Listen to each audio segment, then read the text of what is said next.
Hello, Kilukkam വ്ളോഗ്സിൻ്റെ പുതിയൊരു വീഡിയോയിലേക്ക് സ്വാഗതം. രാവിലെ ഇവരൊക്കെ ആരാന്നാവും അല്ലേ? ഞങ്ങൾ കൊല്ലത്തുനിന്ന് കുറച്ച് പ്ലാന്റ്സ് ഓർഡർ ചെയ്തിട്ടുണ്ടായിരുന്നു. കുറച്ച് മാവും പ്ലാവും പിന്നെ നമ്മുടെ പാഷൻ ഫ്രൂട്ടും പിന്നെന്താ പറയുന്നത് മറ്റേ ഞാവൽപ്പഴവും ഒക്കെ. കുറച്ച് ദിവസമായി ഓർഡർ ചെയ്തിട്ട് അതിപ്പോൾ വന്നു കേട്ടോ. എന്നാൽ രാവിലെ കയ്യോടെ അതങ്ങ് നട്ടേക്കാമെന്ന് കരുതി. ചേട്ടൻ അതിനായിട്ടുള്ള കുഴിയൊക്കെ എടുത്ത് വളരെ എന്താ പറയണ്ടേ സിസ്റ്റമാറ്റിക്കായിട്ടാണ് നട്ടത് കേട്ടോ. അതൊക്കെ എങ്ങനെയാണ് നടേണ്ടതെന്നുള്ള രീതികളൊക്കെ നേരത്തെ പുള്ളി പഠിച്ചു വെച്ചിട്ടുണ്ടായിരുന്നു. ആദ്യം കുഴിയെടുത്ത് അതിലേക്ക് വളങ്ങളൊക്കെ ഇട്ട് കരിയിലയിട്ട് പിന്നീട് ആ കുഴി അങ്ങ് മൂടി പിന്നീട് അതിന് സ്പേസൊക്കെ എടുത്ത് വളരെ വളരെ വൃത്തിയായി തന്നെ പുള്ളി രാവിലെ പുള്ളിയുടെ കാര്യങ്ങളൊക്കെ അങ്ങ് ചെയ്തു. ഇപ്പം നമ്മൾ വെക്കാൻ പോകുന്നത് പാഷൻ ഫ്രൂട്ടാണ് കേട്ടോ.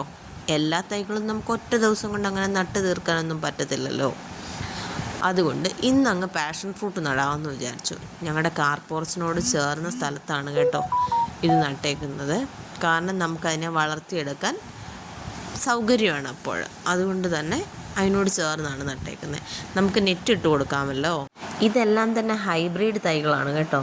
വില ഒരല്പം കൂടുതലാണെങ്കിലും വളരെ നല്ല തൈകളാണ് കേട്ടോ.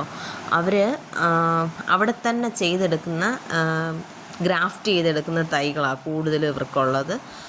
ആർക്കെങ്കിലും വേണമെങ്കിൽ കോൺടാക്റ്റ് ചെയ്താൽ മതി, ഞാൻ അവരുടെ നമ്പർ തരാം കേട്ടോ. അങ്ങനെ കുഴിയൊക്കെ വൃത്തിയാക്കി വെച്ചതിന് ശേഷം സാധനങ്ങൾ നട്ട് നമ്മൾ ആ പ്ലാന്റ് നടുമ്പോൾ അതിൻ്റെ ആ വേരുകളൊന്നും തന്നെ നശിച്ചു പോകാതെ വേണം എടുക്കാനായിട്ട്. അതൊക്കെ വളരെ സസൂക്ഷ്മം ശ്രദ്ധിച്ച് ചേട്ടൻ എടുക്കുന്നുണ്ട് കേട്ടോ. ഇതാ നോക്കിക്കോ, നല്ല രസമായിരുന്നു.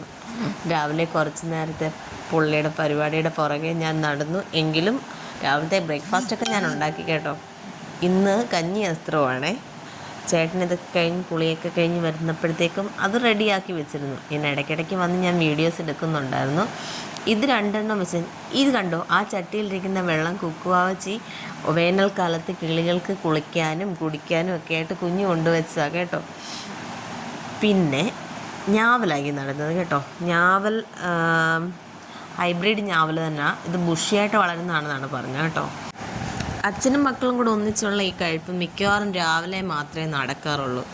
വെക്കേഷൻ ആയിരുന്നപ്പോൾ ഒന്നിച്ചായിരുന്നു. ഇനിയിപ്പം ഉച്ചയ്ക്ക് എപ്പോഴും സ്കൂളിലായിരിക്കും. വൈകുന്നേരം പിന്നെ ഏട്ടൻ വരാൻ ലേറ്റാവുന്നത് കൊണ്ടും അവർ ട്യൂഷനൊക്കെ കഴിഞ്ഞ് വന്ന് ക്ഷീണിച്ച് വരുന്നത് കൊണ്ടും ഞാൻ നേരത്തെ അവർക്ക് ഫുഡ് മാക്സിമം കൊടുക്കാറുണ്ട്. പിന്നെയും മോളാണ് ചാച്ചൻ വരട്ടെ എന്നും പറഞ്ഞ് കാത്തിരിക്കുന്നത്. മോനെ ഞാൻ നിർബന്ധിപ്പിച്ച് കഴിപ്പിക്കും. കാരണം 10ാം ക്ലാസ്സിലല്ലേ, അവന് കുറച്ച് റെസ്റ്റൊക്കെ വേണ്ടായി. ട്യൂഷൻ കഴിഞ്ഞ് വന്ന് പഠിച്ചു കഴിഞ്ഞ് ഫുഡ് കഴിച്ചിട്ട് കിടന്നോളാം ഞാൻ പറയും. പിന്നെ വെളുപ്പിനെ ചേട്ടൻ വിളിക്കും. ചേട്ടൻ 5 മണിയാകുമ്പോൾ എഴുന്നേക്കും. ആ സമയത്ത് അവനെ വിളിക്കും. പിന്നെ ചേട്ടൻ എക്സർസൈസ് എല്ലാം കഴിഞ്ഞ് വരുമ്പോഴത്തേക്ക് 6 മണിയാവും. കഞ്ഞി നല്ലതായിരുന്നു കേട്ടോ. വസ്ത്രം അടിപൊളിയായിരുന്നു എന്നൊക്കെ പറയുന്നുണ്ട്. മക്കളെ രണ്ടുപേരെയും എന്നല്ല, നവിമോന് കഞ്ഞി അത്ര പിടുത്തമല്ല, എന്നാലും കുക്കുവിന് കഞ്ഞി 3 നേരം കഞ്ഞി കൊടുക്കാമെങ്കിൽ കുഞ്ഞ് 3 നേരവും കഞ്ഞി കുടിക്കുന്ന കൂട്ടത്തിലാണ്. അതുകൊണ്ട് അവൾ ഇന്ന് ഹാപ്പിയായിരുന്നു.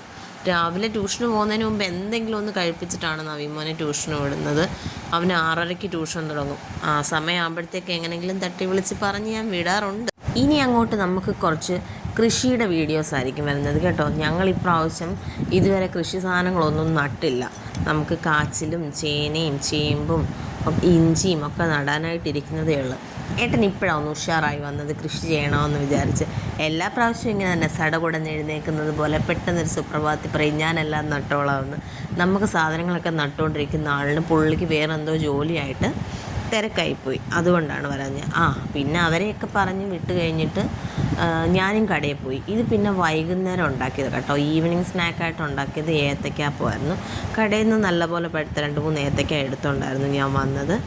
പിന്നെ ഞാൻ എല്ലാ അമ്മമാരോടും പറയുവാണ് കേട്ടോ, നമ്മുടെ കുഞ്ഞുങ്ങൾക്ക് നമ്മുടെ കൈ കൊണ്ട് എന്തെങ്കിലും ഇങ്ങനെ സ്നാക്കൊക്കെ ഉണ്ടാക്കി കൊടുക്കണം. എപ്പോഴും നമ്മൾ കടയെ ആശ്രയിക്കരുതെന്നേ. അവരെന്തുമാത്രം പഴക്കമുള്ള എണ്ണയിലൊക്കെ ഇട്ടുണ്ടാക്കുന്നതായിരിക്കും, നമ്മളൊന്നും കാണുന്നില്ലല്ലോ.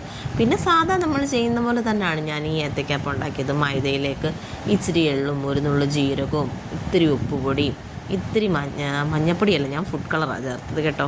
വീഡിയോയ്ക്ക് ഒരു ഗുമ്മ വേണമല്ലോ എന്ന് വിചാരിച്ച്. പിന്നെന്തായിട്ട് അതിലേക്ക് 1 നുള്ളു സോഡാപ്പൊടി ഇട്ട് കേട്ടോ. അപ്പോഴേ ഒരു മയം കിട്ടത്തുള്ളേ. അങ്ങനെ തിളച്ച എണ്ണയിലേക്ക് ഏത്തയ്ക്ക മാവിൽ ഡിപ്പ് ചെയ്ത് ഇട്ട് പെട്ടെന്ന് വറുത്ത് കോരി എടുത്ത് പ്ലേറ്റിലാക്കുന്നു. പ്ലേറ്റിലാക്കി കഴിഞ്ഞ് മക്കൾ ട്യൂഷന് പോയി. അതുകൊണ്ട് ഞാനാണ് ഇന്ന് ടേസ്റ്റ് ചെയ്ത് നോക്കുന്നത്. പിന്നെ എൻ്റെ വീഡിയോസൊക്കെ എല്ലാവരും കാണുന്നവർക്കൊക്കെ ഇഷ്ടമാണെന്നുണ്ടെങ്കിൽ മറ്റുള്ളവരിലേക്കൊക്കെ ഒന്ന് ഷെയർ ചെയ്ത് എത്തിച്ചു കൊടുക്കാനും, പുതുതായിട്ട് കാണുന്നവരാണെങ്കിൽ സബ്സ്ക്രൈബ് ചെയ്യാനും ലൈക്ക് ചെയ്യാനും ഷെയർ ചെയ്യാനും ഒക്കെ മറന്നു പോകരുത്. നമുക്ക് എന്നും നിങ്ങളെ ഓർമ്മിപ്പിക്കേണ്ട കടമ എൻ്റേതാണല്ലോ. യൂട്യൂബിലേക്ക് നമ്മൾ എന്തായാലും കടന്നു. ഇനി അതിനൊന്ന് പച്ച പിടിപ്പിച്ച് എടുക്കുക എന്നുള്ളത് എൻ്റെ മാത്രം ആവശ്യമാണ്. നിങ്ങളതിൻ്റെ ഭാഗമാകുന്നു മാത്രം. ഭാഗമാകുന്നത് വലിയ സന്തോഷത്തോടെ നിങ്ങളെയൊക്കെ ഞാൻ സ്വീകരിക്കുകയാണ് കേട്ടോ. എൻ്റെ ഈ തുടർന്ന് ഇനി എനിക്ക് കുറേ യൂട്യൂബിലേക്ക് കൂടെ തന്നെ യാത്ര ചെയ്യണമെന്നുണ്ട്. നിങ്ങളുടെ സഹായവും സഹകരണങ്ങളും ഒക്കെ വേണം. അതിനായിട്ട് നിങ്ങളെല്ലാവരെയും ഞാൻ ക്ഷണിക്കുകയാണ്. ഒരിക്കൽ കൂടെ പറയുവാണ്, എൻ്റെ ചാനൽ ഇഷ്ടപ്പെട്ടിട്ടുണ്ടെങ്കിൽ ലൈക്ക് ചെയ്യാനും ഷെയർ ചെയ്യാനും സബ്സ്ക്രൈബ് ചെയ്യാനും ഒന്നും നിങ്ങൾ മറന്നു പോകരുത് കേട്ടോ. അടുത്തൊരു വീഡിയോയുമായി വരുന്നത് വരെ ബൈ ബൈ.